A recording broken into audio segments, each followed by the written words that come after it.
The plot thickens as we now find out more details about this fire that broke out at Keir Starmer's house. We are finding out that there are 3 different attacks on Keir Starmer's property and property that was previously his, all within the span of a few days of each other, allegedly linked together. 3 different arson attacks, and the terror police think that a hostile state may have been involved, maybe a country like Russia or Iran. It looks like this was far more pre-planned than we initially thought. Let's take a look at some of the details being reported here in the Telegraph. So counter-terror police are investigating the possibility that a hostile state may have been behind the arson attacks against the Prime Minister. A 21-year-old man has been arrested on suspicion of targeting 2 properties and a car linked to Keir Starmer. So not just the 1 property, but 2 properties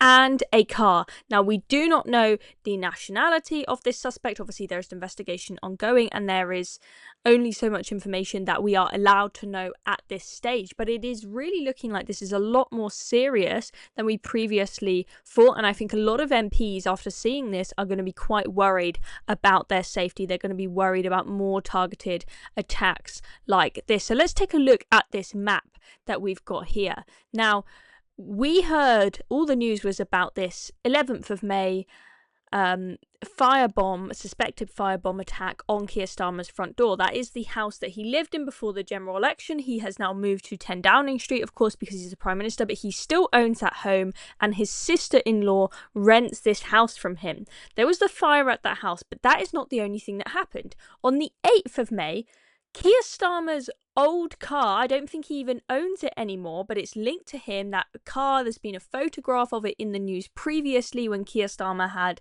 a little incident with a Deliveroo driver previously, so I guess that car was known to the public. That was targeted and that was set on fire.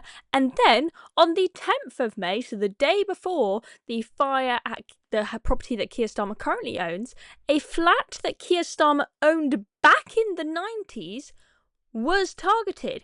Is this all a coincidence? Well, the police suspect that it is not. They suspect that these are linked together. The careful planning that must have gone into a string of attacks like this, and finding out about these old properties and cars that Keir Starmer used to own and exactly their whereabouts. I mean, this is clearly not just something that has taken place on a whim. This is something that has clearly been carefully planned, and the photo at the top of the article here is that photograph of the car that Keir Starmer previously owned being set on fire. And in fact, there's a video as well in this article. You can see the fire, absolutely huge fire on the car there. That does not look like a little match or something has started that. That looks like something quite serious. You can see the firefighters there trying to put out the blaze, and you can see a photograph here of that burnt car completely ripped to shreds there. Police sources say they're keeping an open mind about the motive behind the alleged attacks, but have not ruled out that it could be linked to a hostile state or terrorism, which could be far left, far right, or Islamist. Detectives are also exploring whether the person responsible may be acting alone and have a personal grudge against the Prime Minister. So we do not know for sure that there's a hostile state behind this, but is heavily being considered, and how carefully planned out these attacks seem to be is quite concerning. And let's not forget the fact that Russia was behind a fire at a Ukrainian warehouse. That's read about somewhere in this article. One source said the indications were that the alleged plot showed a degree of sophistication. I very much would say so. Let's take a look at this statement from Commander Dominic Murphy, who also put out statements in the wake of suspected Iranian terror plot against the Israeli embassy and after the sentencing of a Russian spy gang. So he's very used to hostile states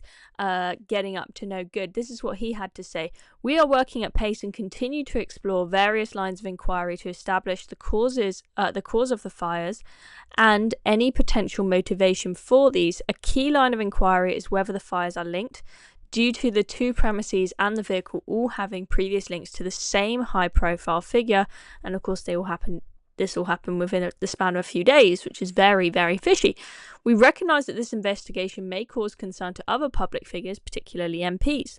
The protection MPs is something we take extremely seriously across the whole of policing, and I would encourage any MP who is concerned about their own safety to get in touch with their dedicated local Operation Bridget officer who can provide further advice and support. I'm sure it's a very scary time for MPs after seeing this happening, and hopefully they will be able to get some extra support if they are concerned for their safety. I do not wish this upon anyone. Of course, I do not like Keir Starmer's politics, but to be put in such a scary situation, obviously there's a lot of security and whatnot at 10 Downing Street, but definitely, I'm sure it makes your blood pressure raised for sure. And I'm sure that his sister-in-law, is going to be terrified. Are they going to stay living in that property? Are they going to move somewhere else? I don't know.